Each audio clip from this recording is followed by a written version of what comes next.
No niin, kokeillaanpas tämmöstä. Löytyi netistä ohje. Se on joku Territory Channel vai mikä sen äijän nimi nyt oli, niin oli tehnyt ananaskilju. Sillä että siinä ei ole sokeria lisättynä hirveästi ollenkaan. Eikö oliko siinä sokeria? En nyt muista. Mutta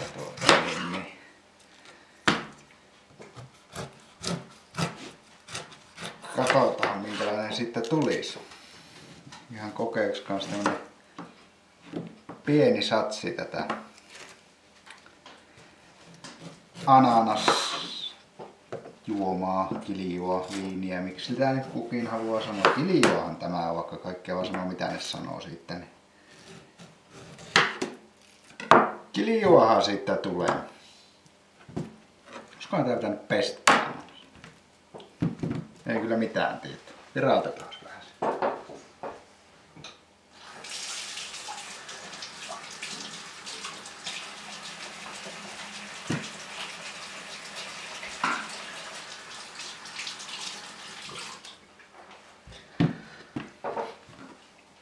Sitten siinä oli että se piti tällä vain pieniksi paloiksi. Olisiko tuossa tarpeeksi pieniä?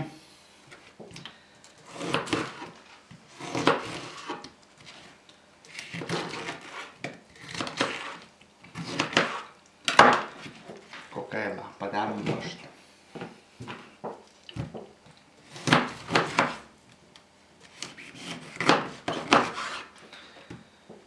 En oo sitä kiljua tehnyt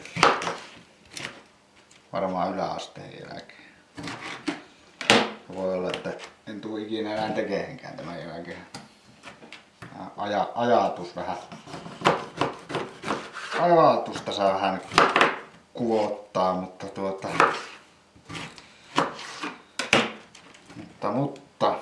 katsotaanpa mitä tästä tulee. Otetaanpa työvälineitä.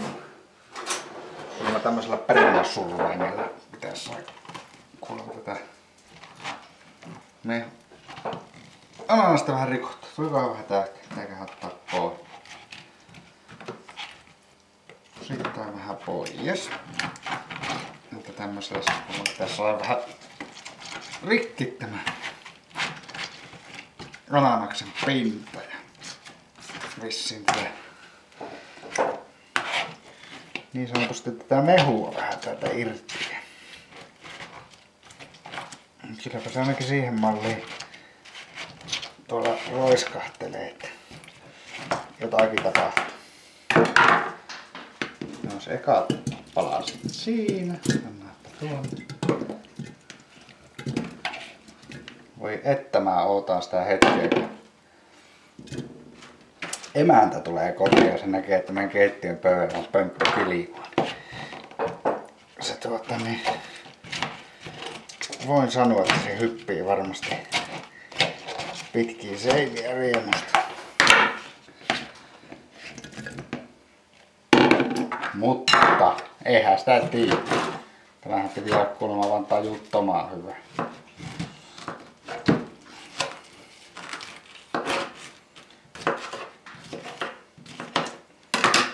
Niin katsotaan mitä tästä tulee.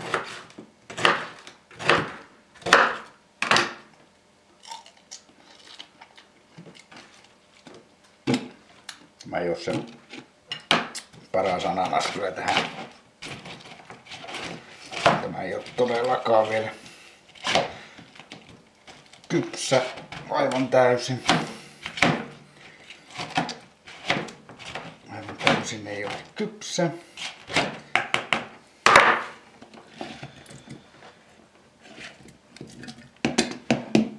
Katsotaan. Pannaanpa hetkeksi pikku. No niin, jatketaan sitten mihin jäätiin. Elikkä sitten vähän sokrua sinne. Siihen tuli pari desiä sokeria, niin mä tein sen ohjeen mukaan. Eli 2 desiä meni tuommoista ruokosokeria ja sitten pannaan siis desiruokosokeria ja desi tuommoista normaalisokeria. Tuo pikkusen lämmintä tuo vesi tuossa, niin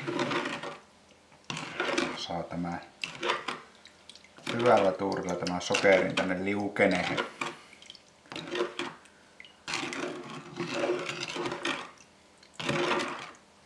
Vähän hirvittää ja valmiiksi tämä niin.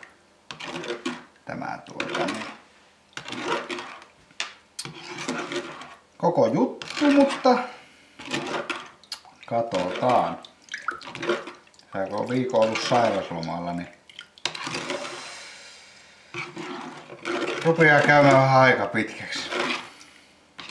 Vaikka mä tiedän, että monet on paljon kauemminkin. Mä en jotenkin jaksa.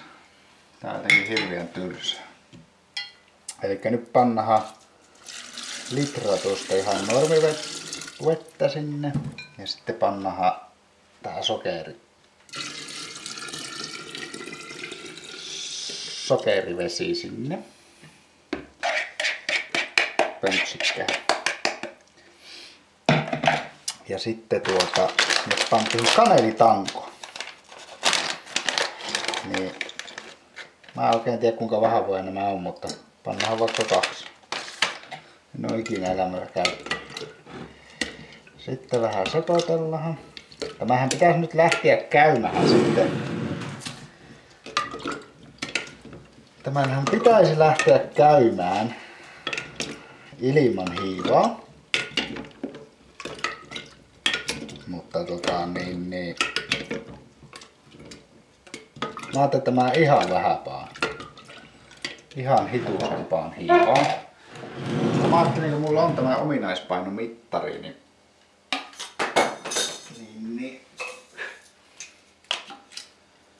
katsotaan, mitä tämä näyttää ominaispainoksi.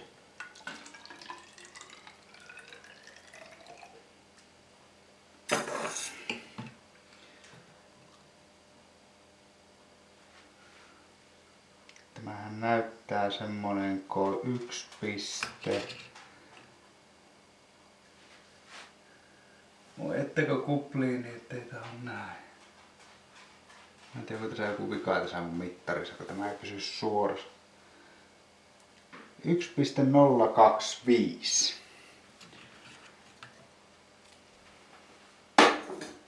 1,025. Niin siinä olisi meidän lähtö. Katsotaanpa, että onko se enää sitä sitten. Mutta nyt se olisi tuossa. Ja sitten mä paan ihan hituisen tätä hiivaa tänne. Siinä ei varmaan ollut tuossa, olisiko siinä ollut ramman verran.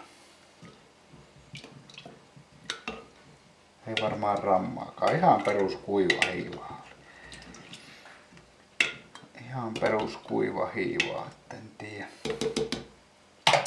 miten se siinä käyttäytyy. Ja sitten kans päälle ja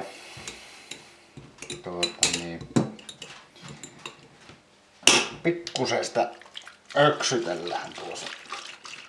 Tämä ei ole millään lailla tiivis tämä kansi. Niin tässähän nyt ei ole vesilukkoa, että mä etän sen pikkusen raolleen tuomaan rätin siihen väliin, ettei sinne nyt mikään kärpäset mene. Tämä ei ole kyllä tiivis. Varmaan tohtii jättää noin. Mutta nyt sitten pari vuorokautta ainakin. Katsotaan miten sille käy. Testaillahan sitten.